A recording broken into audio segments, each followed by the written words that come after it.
Hi, Minilab 37 is the 3-octave version of Arturia's Minilab Mark III. It's pretty much the same thing feature-wise, except that it has 3 octaves instead of 2, and the pad arrangement is 2x4 as opposed to a straight line. Both of which, in my opinion, are a fundamental step forward in terms of playability and usability. 3 octaves give substantially more room for people who like to play, as opposed to the cramped 2 octaves. And its overall depth has been trimmed down so you're much closer to the computer or synth you're controlling. Since Minilab 3 came out, competitors have stepped up their game, so in this video I'll go through a checklist of things you should consider before buying a MIDI controller and see how the Minilabs compare to the competition. Before I start, a quick disclosure, Arturia sent this over for review. Other than that, no money changed hands, they have no say over the content of this video and don't get to see it before it's published. Okay, before I get into the details, just a brief overview. This is a MIDI controller, meaning it doesn't make any sounds on its own. It doesn't shoot laser notes. Rather, it sends MIDI data over to a plugin or hardware instrument. It does, however, have a few special modes where it starts to behave kind of like a standalone instrument. You swap through these with Shift and the Program button. In Arturia mode, it's designed to speak with Arturia's Analog Lab plugin, which contains hundreds of presets based on their standalone synth plugins. In DAW mode, it's used to control DAWs like Ableton Live, FL Studio, Cubase, Logic, and more. And it also has up to 5 custom modes, one of which is pre-programmed to interface with Native Instruments' Komplete Kontrol plugin. More on this later. Okay, let's jump right into my buyer's guide or checklist and start with the main attraction, the 3-octave mini keys. As mini keys go, in my opinion, Arturia make the best ones. They're 9 centimeters deep, whereas some, like the launch keys, are only 8. And these 3 octaves are 46 centimeters, again, the widest I've seen, compared to others which may be narrower. Note, however, that while this keybed does detect velocity, it doesn't detect release velocity, and it doesn't detect aftertouch, both of which Arturia's KeyStep Mark II does, so not all of Arturia's mini keys are created equal. Next on my buyer's checklist are the mod and pitch strips. Not much to say here except that they are strips and not physical wheels. Not many keyboards in this price range have physical wheels, but some do if that's important to you. Quickly moving on, let's talk about the pads.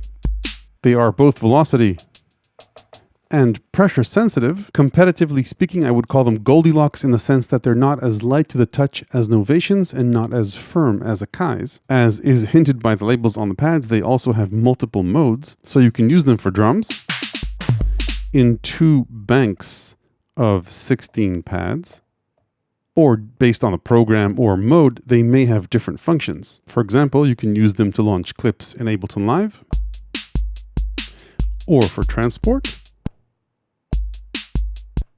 Transport functions, by the way, are activated with Shift, but with a Shift and long press on pad, you can activate the transport bank, and then you don't need to press Shift to get to these functions. This very important feature, by the way, was added in a firmware update to Minilab 3. Speaking of which, I think this layout is way better than Minilab 3's horizontal 1x8 layout. For example, because if you don't have transport bank on, then you can access all of these with Shift and a thumb using one hand.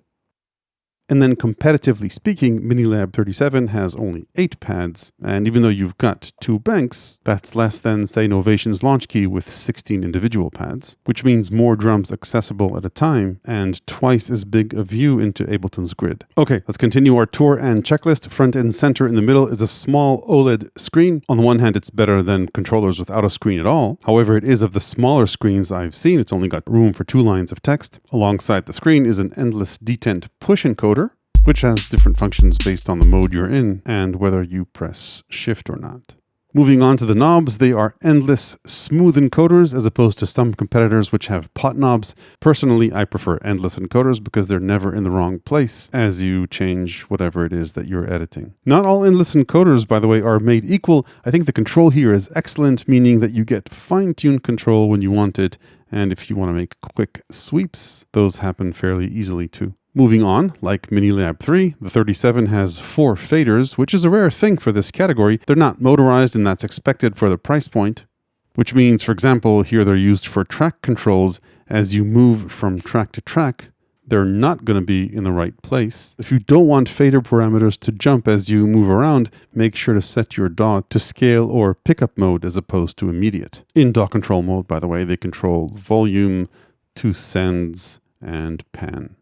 Moving on, let's continue the tour of the hardware by taking a quick look at connectivity. You've got a 5-pin MIDI output port to control a hardware synth or module, and a control jack which can be either in sustain or expression mode, which, self-promotion alert, works beautifully with either side of +3. But regardless, expression support, whether fader or pedal, is a competitive advantage compared to some similarly priced controllers that only accept sustain pedals. And then you use USB-C for power and to send MIDI back and forth to and from your computer. That said, you might find other controllers that might cost a bit more, but have more outputs, for example, control voltage outputs on the Keystep 32, 37, or the Akai MPK Mini Plus. In terms of build, by the way, Minilab 37 is all plastic and light, but to me it doesn't feel flimsy or cheaply manufactured. Pretty similar competitively, I think, to anything you get at this price. Moving on with our competitive tour of the hardware, what controllers in this category have besides keys, pads, encoders, and faders are additional buttons. Here, we don't get many of them. We've got octave transpose buttons, a hold button, which doesn't act like a sustain. Rather, it acts kind of like an arpeggiator hold in that it'll hold notes that you play as long as you're playing additional notes while holding at least one note, and then keep on holding them until you play a new note or chord,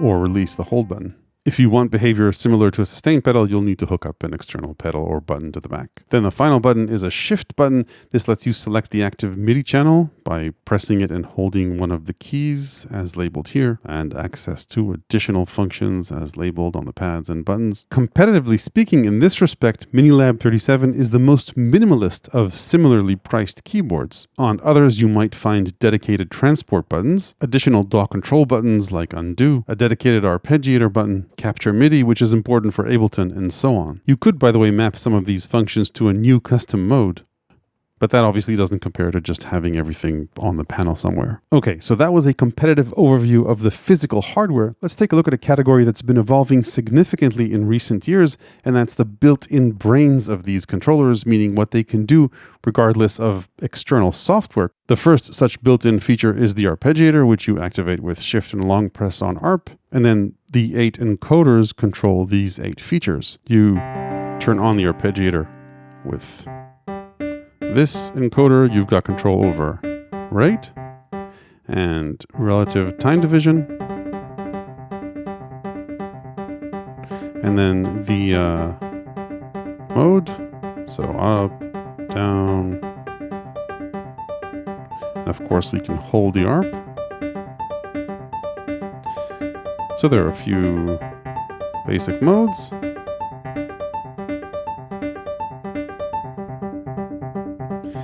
Octaves.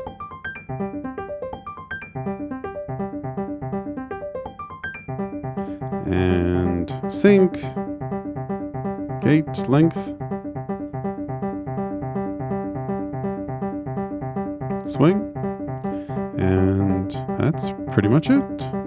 You can also turn the arpeggiator on or off like this. That's it for the ARP, pretty simple. The next built-in smarts is a simple chord mode, which you program by holding shift and pressing chord, in which case you are prompted to create a user chord, and you can keep on adding notes, and then that chord will be transposed up and down the keyboard.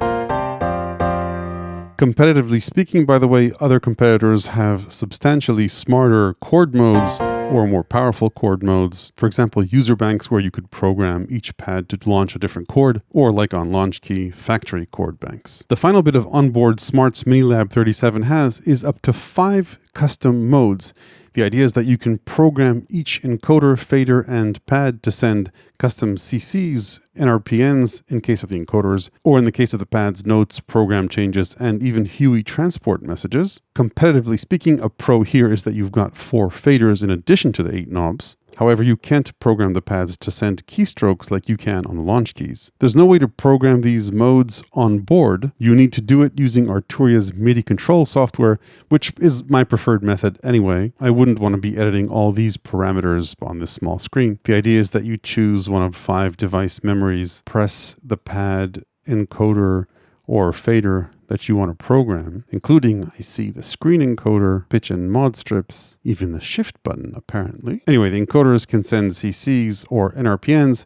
The faders, I think, just CCs, and you can invert their direction. And then the pads can be set to gate or toggle, can output MCU commands, program changes, and notes, and you can also customize their color. Remember, you've got 2 pad banks. One important feature that's missing here, in my opinion, in the custom modes is the ability to name these knobs, faders, and pads so you know what it is they're controlling, not just to customize their CC. By the way, if you're not using these custom modes, then I would recommend heading out to the device settings and disabling them so that you don't need to go through them as you swap modes. So that's pretty much it in terms of onboard smarts. Things you might find on other controllers are, for example, a sequencer like on keystep 32 or 37 or the MPK Mini Plus. Also missing here is a note repeat function, though you can somewhat mimic that by adding an arpeggiator before your drum kit in your DAW. So that's an easy way to conjure up note repeats, though these aren't pressure sensitive like note repeats on other keyboards. At least not in Ableton's MIDI arpeggiator, but I'll bet there's a Max for Live device that can pull it off, and if not, there's a challenge. Okay, so that's pretty much what Minilab 37 can do on its own. One of the main benefits of getting this is its integration with Arturia's Analog Lab software and their plugins and synths. I'm using Analog Lab Pro here, but Analog Lab Intro, which you get with this, is pretty similar. Anyway, if you're not familiar with it, Analog Lab is Arturia's synth engine and preset aggregator plugin. Intro bundled with this will have at least several hundred presets from over 10,000 different presets across Arturia's line of dozens of software synths. These presets should all sound exactly like the full-blown versions of Arturia's software synths.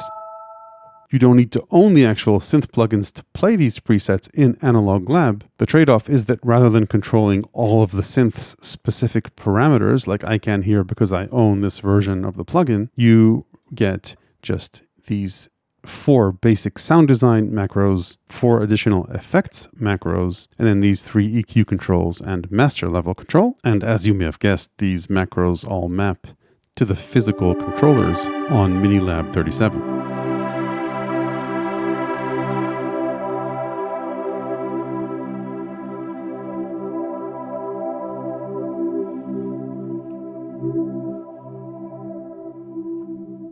Analog Lab, by the way, is both a plugin and standalone software if you're controlling it within Ableton Live or not. Just don't forget to be in Arturia mode or load the Arturia program. Once you load up Analog Lab plugin or software, you can quickly browse the presets using the screen encoder.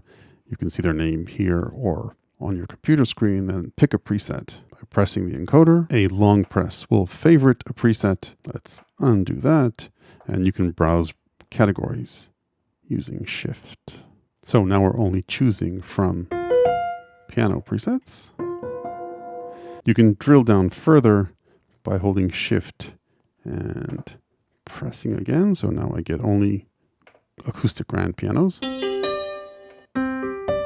And if you scroll to back, you can go back up the selection tree. If you own a copy of the synth, or Piano V3 in this case, you can edit what these macros control. Regardless of the synth engine, or piano engine in this case, you can edit what these knobs control, or the different effects, basically. So all these are something you can customize within Analog Lab, and you can also create multis, meaning an additional layer. So let's say go to instruments and go wild with a Buchla easel, and let's just pick this one, hit done, back to edit preset. You can see I've got both of these now in parallel.